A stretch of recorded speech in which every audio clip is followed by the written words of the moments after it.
Alguns municípios gaúchos começaram a seguir o exemplo do Rio de Janeiro com a aprovação de leis que proíbem o uso de canudos plásticos para proteger o meio ambiente.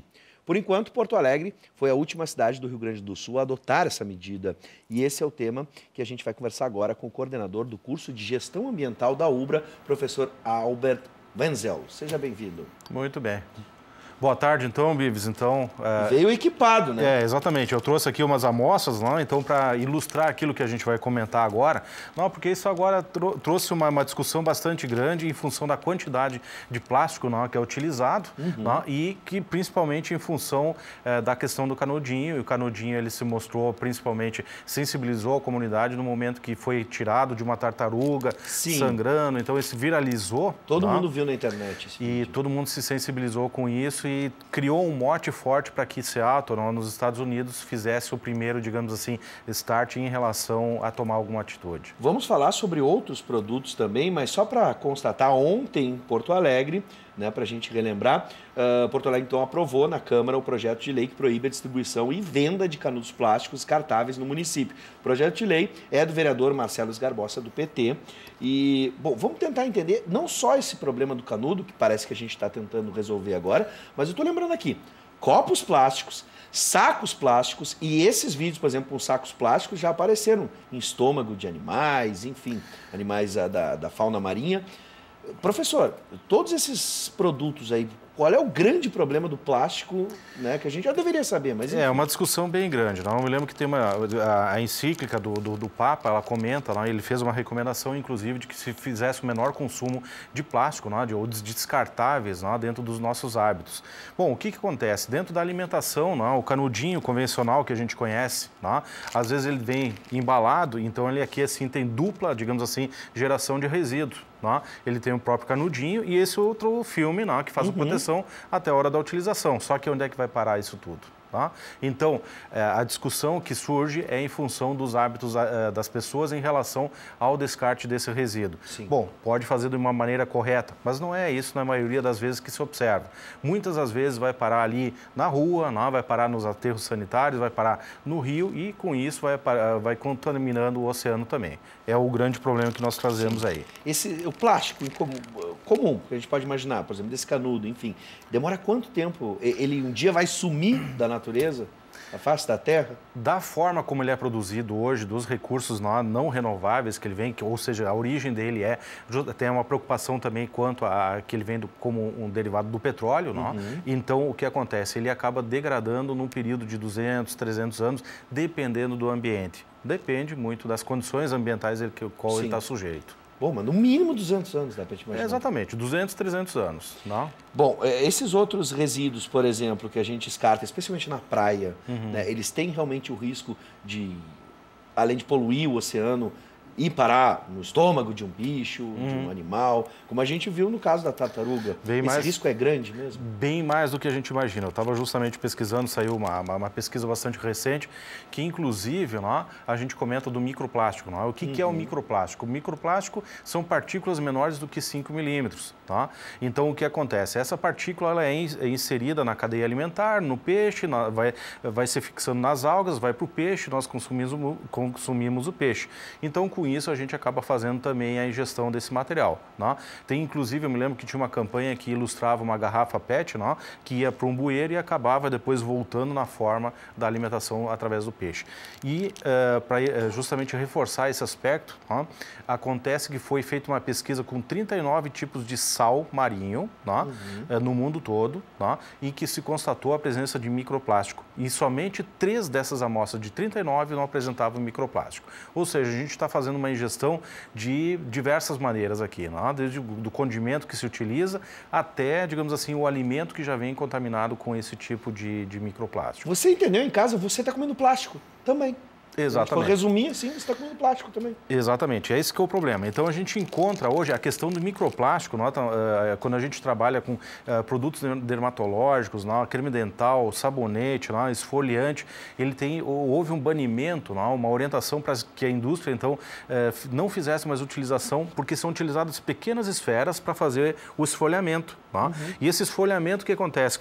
Porque a esfera ela perde a função depois que é utilizada e ela vai pelo ralo. né? E com isso ela entra justamente para o meio ambiente e acaba contaminando. Professor Alberto, olha, o mais assustador dos estudos, para você de casa ter uma ideia, vamos ver se o professor concorda com esse estudo, divulgado no relatório do Fórum Econômico Mundial de 2016, afirma que em 2050 teremos mais plástico no oceano do que peixes. É preciso mudar essa cultura imediatamente. Esse número é verdadeiro? Dá para a gente imaginar algo próximo ou parecido? Sim, eu cheguei a observar essa, digamos assim, essa estimativa que eles fizeram, não? Porque já se tem um conhecimento de que nos oceanos, nos mares, nós temos grandes sumidouros. O que acontece? O plástico que é gerado, para a gente ter uma ideia, são 8 milhões de toneladas por ano. Que é jogado no mar. Então, a cada minuto é um caminhão que é jogado de plástico no mar, e ele fica sobrenadando. E o que acontece com esse plástico? Ele é levado pelo vento, vai fazendo o transporte através do mar e a gente chama de sumidouros, locais onde ele se concentra, onde a corrente marítima concentra ele e depois ele vai se deslocando de novo. No Pacífico é o equivalente já ao tamanho dos Estados Unidos, a área dos Estados Unidos, um desses sumidouros que a gente chama. Então já existem projetos para fazer a coleta desse material, reaproveitar. Então é um problema bastante, porque o plástico ele é leve, ele tem uma densidade baixa e o que acontece? Ele acaba se alastrando. Tem ilhas que se formaram em função disso e tem várias problemáticas que surgiram com isso. Olha, é assustador. Agora, existe a possibilidade, por exemplo, muita gente está dizendo que com o sumiço dos canudos agora, o pessoal vai começar a usar copo plástico como alternativa. Qual seria a melhor alternativa para que a gente possa resolver? É possível hoje, com a tecnologia, produção de um plástico mais ecológico, por exemplo? Com certeza. Ou temos que banir o plástico de vez? Até, digamos assim, eu faria uma fala em relação ao que aconteceu com a indústria na década de 60, 70. O que acontecia?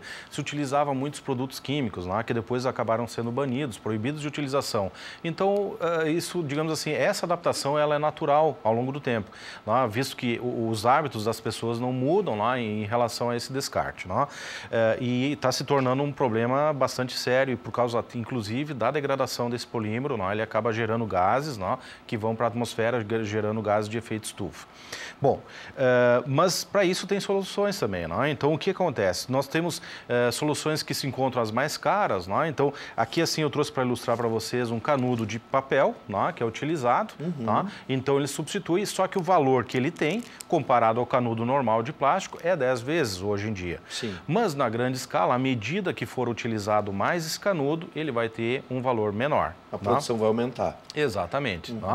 Porque, digamos assim, tem alguns lanches que o pessoal faz que é tradicionalmente utilizado o canudo e tem pessoas, às vezes, que precisam também desse canudo, em função de alguma necessidade, enfim, Sim. Agora, por exemplo, a gente pode imaginar outras alternativas mais ecológicas. Por exemplo, temos o canudo de papel. Lembro agora dos canudos que já estão à venda, canudos de metal. Sim, de inox. inox. E canudos de vidro também. Isso, exatamente. Eu encontrei ofertas assim em termos de R$45, por exemplo, para quatro canudos de inox, mas eles já acompanham então uma escovinha para fazer a asepsia deles, então pode se utilizar por bastante tempo. De vidro também, porque é um vidro mais resistente, então ele também, digamos assim, atende esses requisitos de limpeza e pode ser utilizado bastante tempo. E o que a indústria, digamos assim, está se aguardando mais é em relação ao material biodegradável, ou polímero biodegradável, que vem então lá da mandioca, do aipim, da cana, que faça justamente a utilização desses canudos e que eles, então, no momento que sejam descartados, eles tenham um tempo de vida ali muito menor, de algumas semanas talvez, para serem decompostos naturalmente. Bom, professor, pelo que eu entendi, o senhor acha uma boa ideia essas leis? O senhor considera uma boa ideia, por exemplo, a proibição dos canudos? É uma boa iniciativa? Digamos assim, foi um começo em relação ao banimento do plástico e porque vem acompanhado de um outro movimento que é em relação às sacolas plásticas. Sim. Só que em função de que os canudos eles são utilizados num volume enorme. Então, no Reino Unido, por exemplo, 1,8 milhões de canudos é utilizado só por uma rede de lanchonetes. Sim. E ela já, a partir desse ano, deixou de utilizar. Então, para a gente ter uma ideia do volume. Ou seja, ainda é uma pequena ação perto do universo que a gente tem para resolver. Sim. mas vai vir acompanhado, digamos assim, são vários países que têm que entrar, digamos assim, nesse mote, não? Colocar isso através da força da lei, talvez, não? Eu não gosto nem muito de colocar em relação a isso, não? Mas que justamente as pessoas entendem.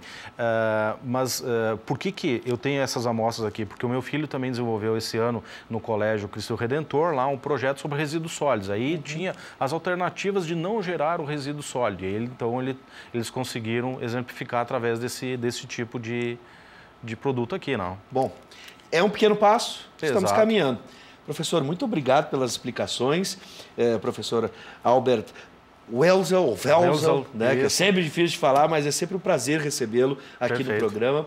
Muito obrigado por nos atender, um Feliz Natal, um bom 2019, um 2019 mais ecológico, é o que a gente deseja.